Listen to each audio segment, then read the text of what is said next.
The great hall of the Galactic Concord Central Station glittered with lights and alien voices. Towering pillars carved from unknown crystalline alloys stretched into the shadowed heights above, and species from 1,000 worlds gathered, their shapes and colors as varied as the stars themselves. All eyes turned toward the polished human delegation standing proudly on the platform. Earth had arrived. Ambassador Lena Marlowe felt the weight of centuries pressing down on her shoulders.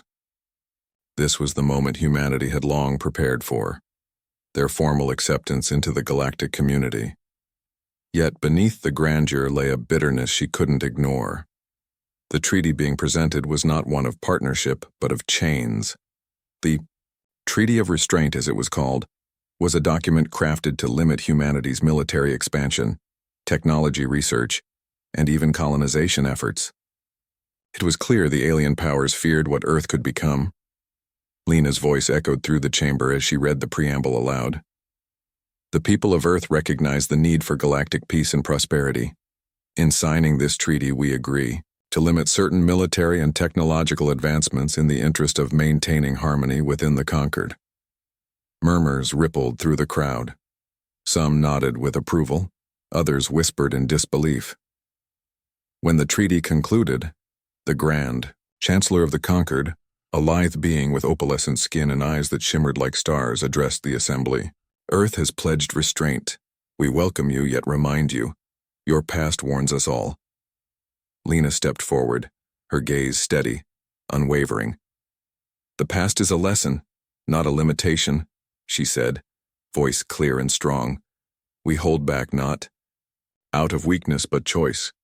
And let this be known to every corner of the galaxy. We are capable of far more than you imagine. You have been warned.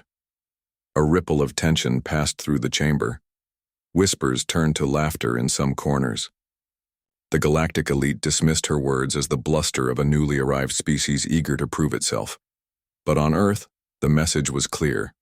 The galaxy had underestimated humanity. Back on Earth, in a hidden command center deep beneath the surface, General Marcus Hale watched the broadcast replay on multiple screens. His jaw clenched tightly as Lena's warning echoed through the room. They think we're bluffing, he said, voice low but fierce. Behind him, officers and scientists worked feverishly, manipulating holographic displays of star charts and fleet formations. Months of preparation had led to this moment, plans forged in secrecy to protect Earth's future. The treaty is a cage, Marcus continued. But we will not stay confined. We'll play along for now, but when the time comes, we'll show them what humanity really is. A scientist, Dr. Celine Voss, nodded as she tapped commands on a console. The Revenant program is ready. AI systems are fully integrated. Soldiers in the field are trained and equipped with advanced biotech enhancements no one outside Earth knows about. Marcus's eyes gleamed. Good. Let the galaxy think we're tamed. They've forgotten what we've survived. The wars, the devastations, the rise from ashes. Days later, news from the outer colonies started arriving. Diplomatic cables leaked. Rival powers were already maneuvering to exploit the treaty's restrictions. Trade routes were being strangled. Technology transfers slowed. Aliens who once traded openly with Earth's colonies now demanded exorbitant tariffs or outright blocked shipments. In the bustling spaceport of New Sydney, a young pilot named Kai Nakamura stared at the holoscreen displaying a news bulletin. Pirates attacked a Terran freighter near the outer rim, a bold act of aggression. The official line blamed unregulated criminals, but Kai knew better. They're testing us, he muttered to himself. Seeing how far they can push before we snap. Kai's ship, the Silverhawk, was assigned a covert patrol route near the contested systems. His mission, protect human interests quietly without escalating conflict. As he prepared for launch, his communications officer, Mira, approached. Orders from command.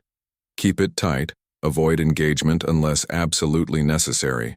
Kai's lips curled into a grim smile. Holding back. That's the hardest fight of all. Meanwhile, deep within the Galactic Council chambers, a debate raged behind closed doors. Humanity is a powder keg, warned the Koru delegate, his reptilian, scales bristling with disdain. They've been tamed only by chains. Remove those chains and they'll burn the galaxy to ash. A more diplomatic voice, the serene voice of the Miral, countered, they pledged restraint. We should believe in peace. The Koru delegates' eyes narrowed. Belief is a luxury. We ignore Earth's warning at our peril. But the council was divided. Many saw Earth as just another fledgling power, dangerous but manageable. That night, under Earth's twin moons, Lena Marlowe stood on the balcony of the embassy, looking out into the stars. She whispered to herself, we held back, but not forever. In the silence of the cosmos, a new chapter was beginning, a warning unheeded and a power soon to be unleashed. The colony on Tarsus 4 was supposed to be a beacon of human resilience and hope, an outpost on the fringes of known space where Earth's settlers could carve out a new future. But tonight, under the twin suns of the Crimson Planet, all hope burned to ash. Jax Carver, a veteran security officer, stood on the observation deck of the colony's central hub, eyes scanning the horizon. The red sky was streaked with smoke trails, fast-moving ships streaking in low, barely visible through the planet's thick atmosphere. He didn't need sensors to know what was coming. They're here, Jack said grimly, gripping the rail. Raiders, or worse, replied Captain Alara Singh, her voice tense as she monitored communications. Local security reports confirm multiple strikes. Civilians in panic. We need orders. Jax shook his head. No orders coming from the conquered. They're already washing their hands of us. Within minutes, the first explosions rocked the colony. Fireballs lit the sky as raiders struck with brutal precision, hitting supply depots, communication arrays, and civilian shelters. The attack was fast, vicious, and coordinated. Jax sprinted toward the emergency command center. The colony's defense teams scrambled to respond, but the raiders outgunned them, their ships equipped with weaponry far beyond what a remote colony should face. Pirates, Jax growled, taking cover as laser fire scorched the walls. These aren't ordinary raiders, someone's backing them. Captain Singh nodded grimly. Intel points to the Koru factions, but there's talk of support from conquered core worlds, maybe political sabotage. The colony's alarms blared, casting harsh red light over terrified faces. Families huddled in shelters while soldiers tried desperately to mount a defense. Thousands of kilometers away, on the bridge of the Koru warship Vrakthul, Admiral Teshar smiled coldly as he watched live feeds from Tarsus 4. Destroy them all, Teshar commanded, voice like grinding stone. Let Earth see what happens when their colonies defy the Concord. His second-in-command, a sharp-eyed officer named Kor, hesitated. Admiral, this could provoke Earth. The treaty forbids such actions. Teshar slammed a clawed fist onto the console. They are weak. We will remind them why. If Earth breaks, the Concord is secure. Back on Tarsus 4, Jax fought his way through burning corridors. His squad evacuated civilians from a crumbling housing block. Move, move. He barked as debris rained down. Suddenly, a distant explosion shattered a nearby building. A young mother screamed as her child was trapped beneath rubble. Without hesitation, Jax tore away the debris, lifting the boy free. You're safe now, he said, clutching the frightened child to his chest. But safety was a lie. The raiders pressed their assault, encircling the colony. At Earth Command headquarters, the news broke like a thunderclap. Attack on Tarsus 4 confirmed, reported Director Helena Ross, eyes dark with fury. Thousands dead. Colony communications lost. General Marcus Hale slammed his fist on the table. This is no accident. It's a declaration of war masked as piracy. The Galactic Concord's response was bland and dismissive. We condemn the attack, the Chancellor's envoy said during a tense broadcast. But we remind Earth that escalation must be avoided. Lena Marlowe's voice trembled as she addressed the Council. You told us to hold back. You warned us not to escalate. But what about when our people die? Her words hung heavy in the chamber. The delegates shifted uncomfortably but refused to take responsibility. In the ruins of Tarsus 4, survivors gathered around makeshift fires. The colony's spirit was broken but not destroyed. Jack sat among the ashes, eyes haunted. "We warned them," he whispered. "We told them what happens if they push us." Captain Singh joined him. "Now we prepare. Not just to survive, but to fight back." Elsewhere, Kai Nakamura's Silver Hawk cruised through the asteroid belt, near the outer colonies. His orders were clear: protect human interests quietly, avoid provoking the Concord. But the attack on Tarsus 4 changed everything. "Prepare for combat readiness," Kai said, voice cold. "If the Concord won't defend, us we will." Mira's fingers flew over the controls. "They crossed a line, Kai. This isn't just politics anymore, it's war." Back in the Galactic Council chambers, debate raged hotter than ever. "The humans are reckless," hissed the Koru delegate. "Their response will be brutal." The Miral delegate sighed. "If we do not act to contain this, the galaxy will burn." The Council voted to impose sanctions on Earth, isolating the planet further. But beneath the surface, factions prepared for something darker, a war that no treaty could stop. That night, beneath the cold stars of the Outer Rim, Lena, Marlowe stood before the human delegation. "We tried to hold back," she said softly, voice steady but full of fire. "But the galaxy has made its choice. The age of restraint is over." In the silence that followed, the humans understood. Their warning had been ignored. Now they would be forced to show the galaxy exactly what happens when humanity is pushed too far. The hum of dormant machines filled the cavernous chamber deep beneath the crust of Luna Base. Rows upon rows of sleek black warships rested in silent slumber, their hulls coated in stealth alloys and ancient armor, forgotten relics from humanity's past conflicts preserved in secret for this very moment. Above them, an intricate web of quantum processors and AI cores blinked to life. General Marcus Hale stood at the center of the operations room, watching as the digital display illuminated the status of each asset. The Revenant program, the culmination of decades of secret research, genetic engineering, and AI development, was ready. It was Earth's answer to the galaxy's complacency and scorn. "Activate Phase 1, Marcus ordered, voice low and steady. The room dimmed, replaced by a holographic map of the outer colonies and known pirate bases. Targets blinked red. Each strike would be precise, surgical. No collateral damage unless absolutely necessary. This was no declaration of war, not yet. It was a warning delivered in silence. Thousands of kilometers away, on a barren asteroid base, the first wave struck. It was nearly midnight when the sky lit up with sudden explosions. Pirate ships, longtime thorns in human side lanes, were obliterated by unseen forces. Their AI command systems fried, weapons turned against them in an instant. The base's power grids failed, communication lines went dark. Captain Kai Nakamura, aboard the Silver Hawk, was the first to receive the distress signal. "Pirate station under attack. Unknown assailants, repeat, unknown assailants," the message crackled. Kai's brow furrowed. "That's no conquered fleet," he muttered. "They wouldn't move this fast, this quietly." Mira's fingers flew over the comm panel. "Could be Revenant," she suggested. "Those ghost fleets we've only heard rumors about."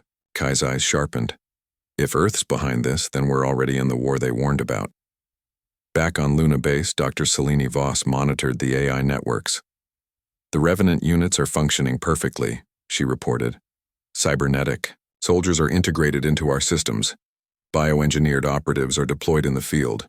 Untraceable. Unkillable." Marcus nodded grimly. "They won't know what hit them. We're hitting every base tied to the Tarsus 4 attack and every pirate faction that's been harassing our colonies."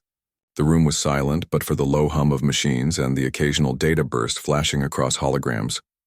Meanwhile, in a sleek office on the Concord's core world of Virax 9, a tense meeting unfolded. Chancellor Elthar glared at the news, feeds showing destroyed pirate bases and crippled fleets. "This is no coincidence," he said. "Earth is violating the Treaty of Restraint. Their actions threaten galactic stability." A senior aide pressed, We must respond, publicly condemn, then maybe even sanction. Elthar's eyes darkened. We are divided. Some see Earth as a threat, others fear a full-scale war. But one thing is clear. If we do not act swiftly, Earth's silent war will unravel everything we hold dear. Back in Earth's command center, Marcus studied incoming intelligence reports. The Concord has begun mobilizing fleets, he said. They believe they can intimidate us back into submission. Dr. Voss shook her head.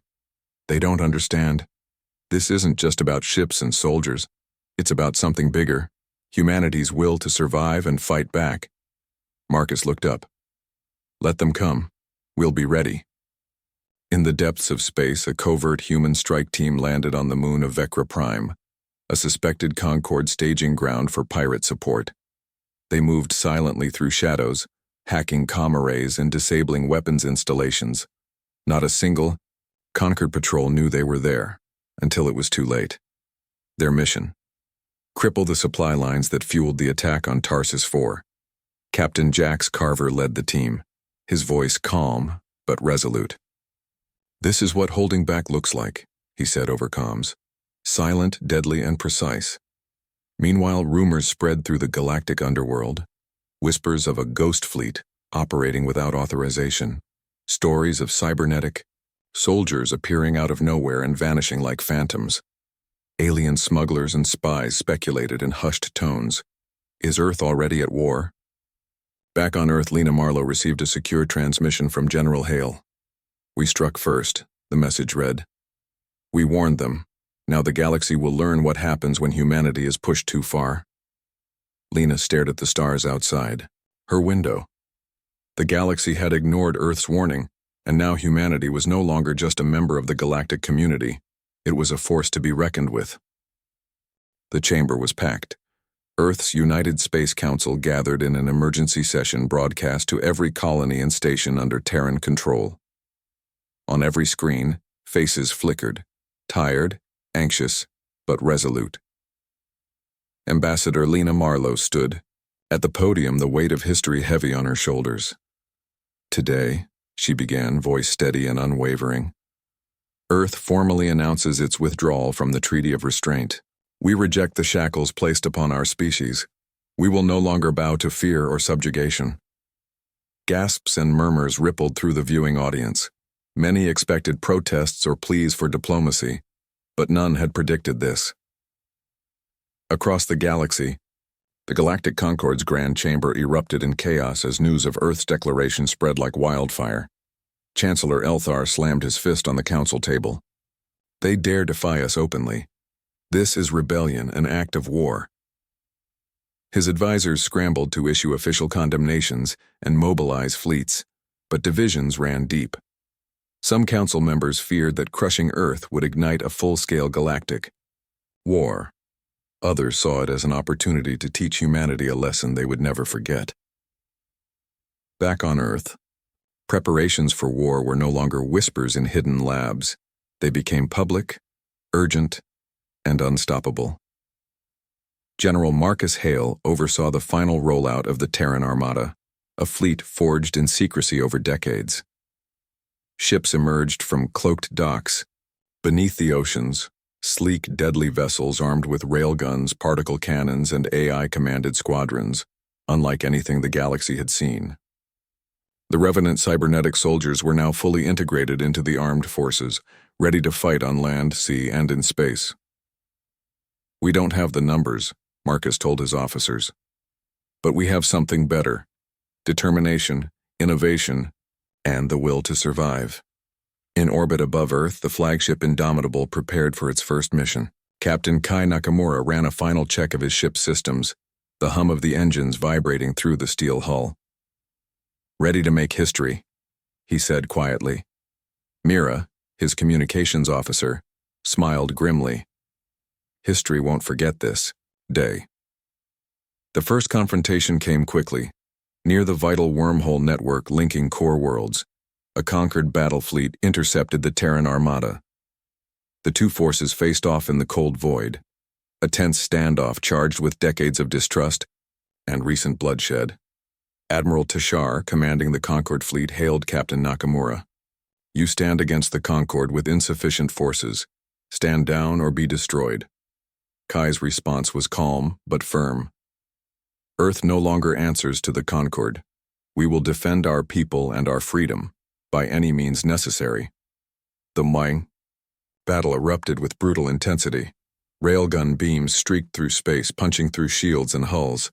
Stealth fighters darted between colossal cruisers, weaving deadly dances of death. AI-driven squadrons swarmed like locusts, targeting enemy weapon systems with ruthless precision. On board the Indomitable, alarms blared as the flagship took a direct hit. Kai and his crew worked feverishly, coordinating countermeasures and repairing critical damage. "Shields at 40%, shouted the tactical officer. Kai gritted his teeth. "Hold the line. We're not backing down." Meanwhile, on the ground in the outer colonies, Terran forces prepared for war on multiple fronts. Captain Jax Carver led a battalion of cybernetic soldiers and enhanced infantry through dense alien jungles on a contested moon. Using guerrilla tactics honed through years of conflict, they struck supply convoys and conquered outposts with surgical precision. "This isn't just defense," Jax told his squad. "It's the beginning of a war for our future." Back in Earth's political chambers, Lena Marlowe addressed the Terran people. "We held back for too long. We were patient. We hoped the galaxy would listen. But patience is not weakness, and restraint is not surrender." Her words were met with cheers, tears, and fierce determination. The human spirit, tested, battered, but unbroken, was ready to rise. As the battle raged across the stars, the galaxy watched in stunned silence. For decades, humanity had been the new kid on the block, dismissed, underestimated, held in check. Now they were a storm unleashed. The galaxy had been warned once, twice, but Earth was done playing, and the war had only just begun. The moon of Vecra Prime was a furnace.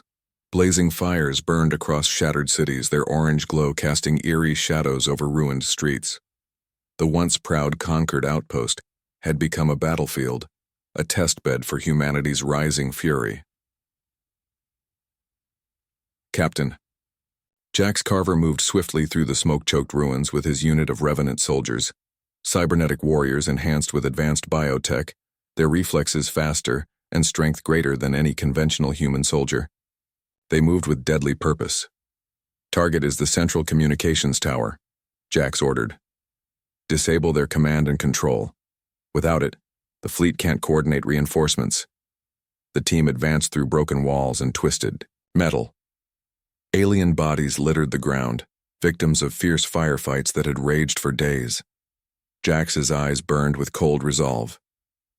"This is more than a battle," he said over comms. "It's a message. Earth will not be broken." Above the surface, the Terran Armada circled in orbit. The Indomitable and its sister ships unleashed devastating barrages against the Concord fleet, attempting to defend the moon.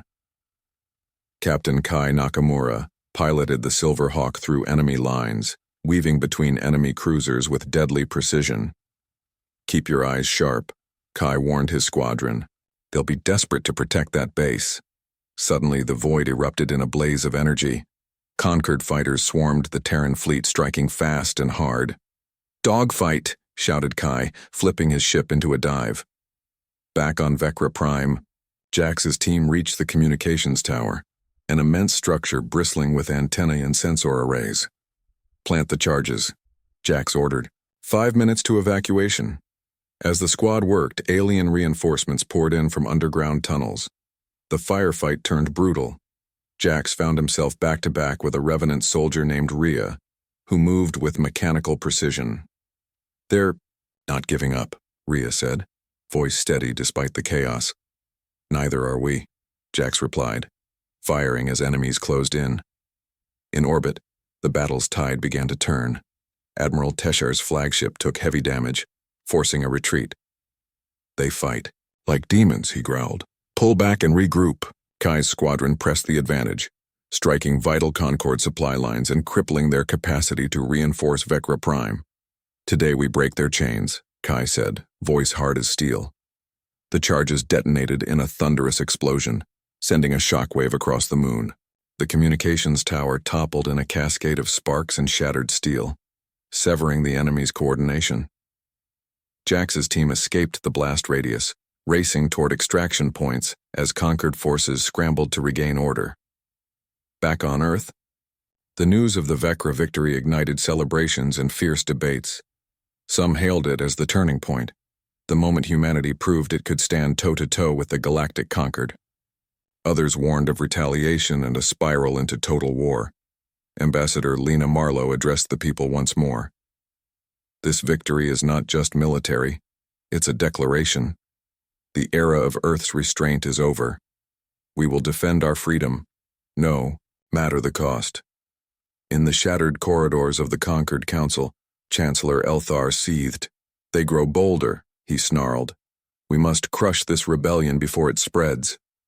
But the council was fractured. Some factions advocated peace talks, others urged an all-out invasion.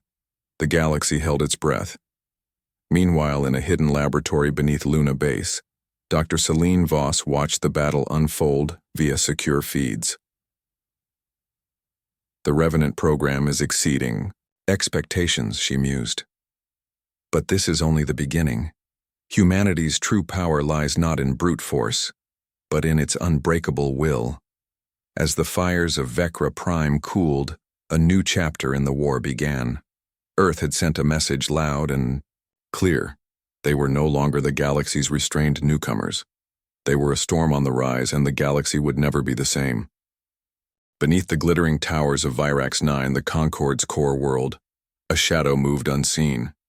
Kalen Rill, a human operative embedded deep within the Concord's intelligence network, slipped through corridors lined with alien glyphs and surveillance drones. His mission was simple: gather critical data on the Concord's war plans and sabotage them from within. Status? Whispered his handler over the comlink. Accessing secure files now. I've already bypassed 2 firewalls. Kalen replied, fingers flying over a concealed datapad. Every moment here was a risk. Discovery meant death, or worse, exposure that could unravel Earth's growing covert network inside enemy lines. Kalen's fingers paused over the encrypted command files. He scrolled through the fleet deployment schedules, troop movements, and most troubling, a secret project codenamed Eclipse. The details were scarce but alarming. A weapon capable of crippling entire planets with a single strike. Eclipse. This changes everything, Kalen muttered, eyes widening. Suddenly, footsteps echoed. Kalen froze, heart pounding as a squad of conquered security officers rounded the corner. Code red, he hissed into the comlink. I'm compromised. Back on Earth, General Marcus Hale and Dr. Celine Voss reviewed intercepted communications. We knew the Conquered was desperate, Marcus said grimly. But this weapon, if it's real, it could end the war before it even begins. Celine nodded. We need to act fast. Our Revenant operatives must find a way to neutralize it. On Virax 9, Kalen raced through labyrinthine halls, security hot on his heels. He ducked into a maintenance shaft, sliding down into darkness. His comlink crackled. Extraction point compromised, the voice warned. No time, Kalen replied. I'm heading for the hangar. I'll find a ship. Meanwhile, Ambassador Lena Marlowe convened a secret meeting with Earth's top strategists. We face a threat beyond battlefields, she warned. This weapon, Eclipse, could annihilate entire worlds. If the Concord deploys it, millions of lives will be lost. Kai Nakamura leaned forward. Then we have to get ahead of them. Send in specialists, espionage, sabotage, cyber warfare. This war is no longer just ships and soldiers. It's information, shadows, and secrets.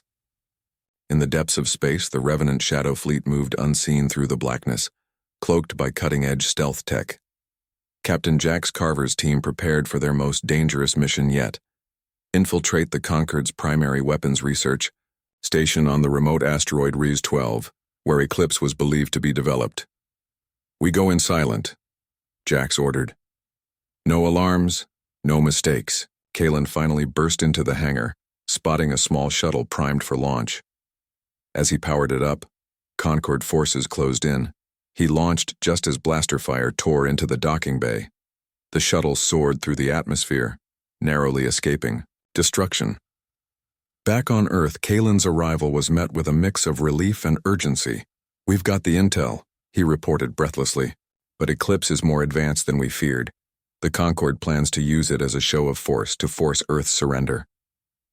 Lena's eyes burned with determination. "Then we make sure they never get the chance." On Rees 12, Jax's team infiltrated the station's labyrinthine interior, navigating automated defenses and patrols with ruthless precision. Inside the weapon's core chamber, they found the heart of Eclipse, a massive device thrumming with raw energy, capable of planetary devastation. Jax planted charges while his team covered him, but alarms suddenly blared. "We've been made," whispered Rhea, eyes scanning for threats. Hostile soldiers poured in. The firefight was fierce, but the Revenants fought with relentless efficiency. With seconds left, the charges detonated. The station erupted in flames, energy cores collapsing in a chain reaction. Jax and his surviving squad barely escaped in the chaos, knowing the mission had dealt a critical blow, but that the war was far from over. On Earth, Lena addressed the people once more. "We have faced darkness within and without. Our enemies wield terrifying weapons and spies move among us. But humanity's strength is our unity, our refusal to be broken." The galaxy listened as Earth's message rang clear. The fight for freedom was now a war of shadows and fire, and humanity would meet it head-on. The diplomatic chambers of the neutral zone shimmered with tense energy. Representatives from dozens of species, from the icy Karathari to the amphibious Xylaris, gathered under one roof, each with their own agendas, fears, and hopes. Ambassador Lena Marlowe stood tall among them, her presence commanding respect even from those who doubted humanity's place in the galaxy. "We have seen the consequences of complacency," Lena declared, voice ringing clear. "Earth's defiance is not rebellion, it is a call to action. We must stand together or fall divided." Some factions nodded in agreement.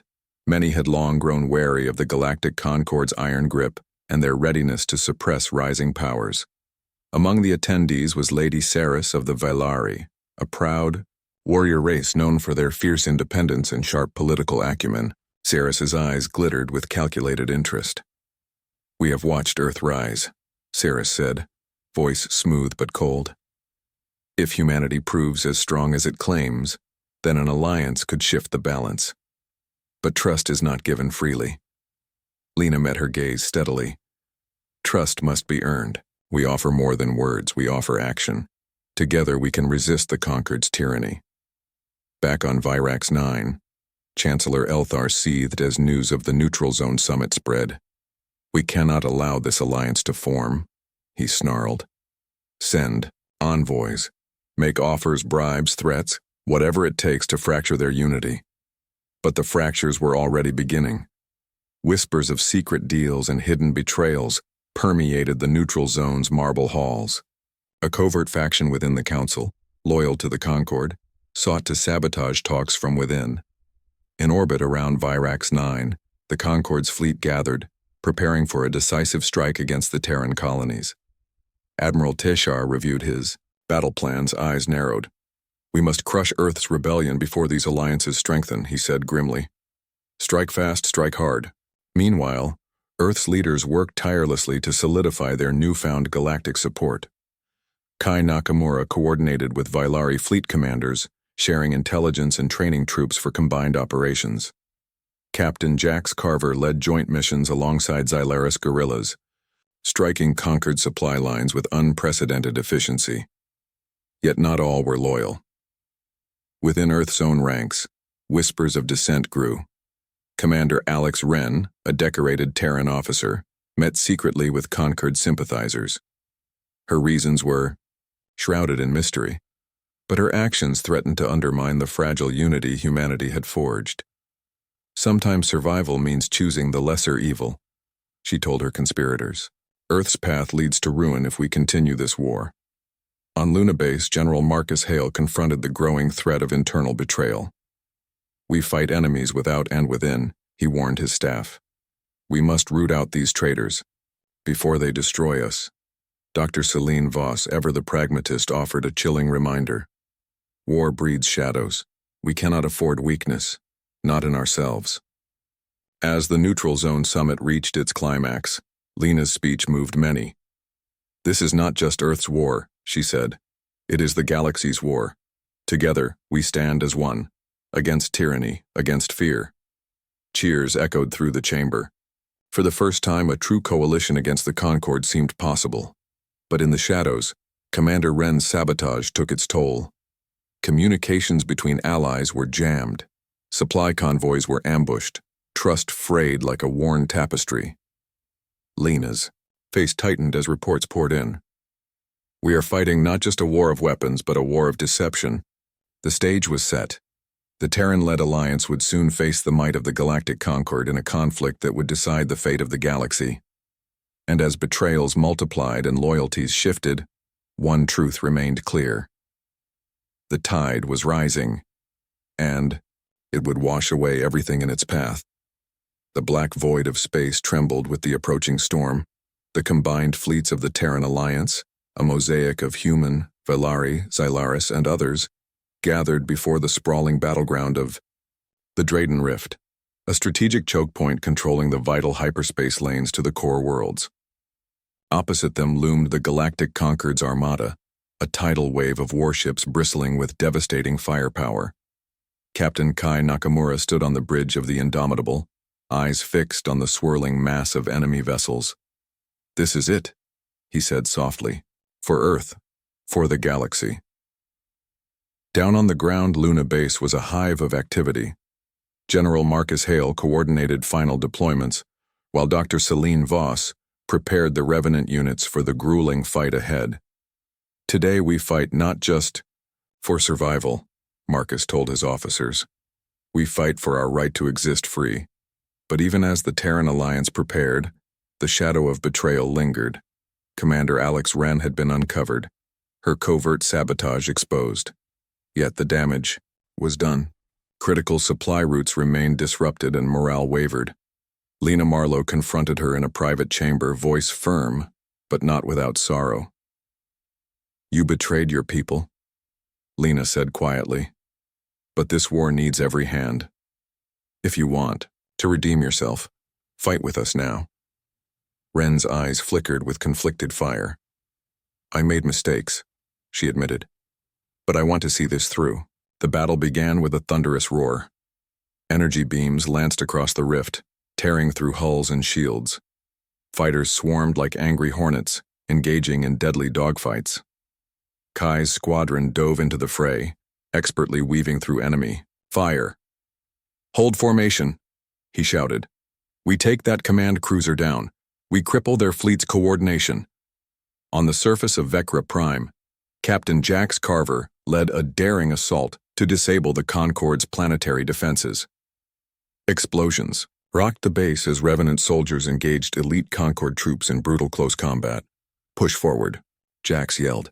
"For Earth, for freedom." In orbit, the Indomitable took a heavy hit. Alarms blared as fires spread through the engineering deck. Kai gritted his teeth. "Damage control teams to your stations. We're not going down today." Meanwhile, Lena Marlowe addressed the Terran Alliance's command center. "We have faced betrayal, loss, and doubt," she said. "But today we stand united, stronger than ever." The battle waged for hours, neither side yielding. Then, deep within the Concord's flagship, an explosion ripped through the core. Kalen Rill, the human spy turned hero, had planted charges during a covert boarding operation. The flagship's systems faltered, chaos rippling through the enemy fleet. Seizing the moment, Admiral Teshar's flagship faltered and retreated. Kai's voice was resolute. "We press the advantage. No mercy."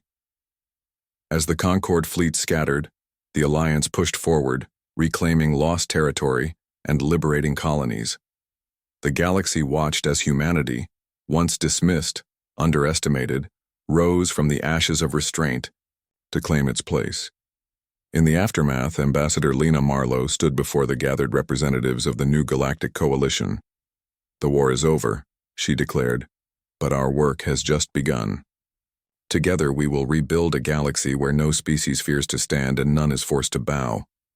Back on Earth, the stars shone brighter, a testament to a defiant dawn. Humanity had warned the galaxy, held back for too long, and now it was done playing.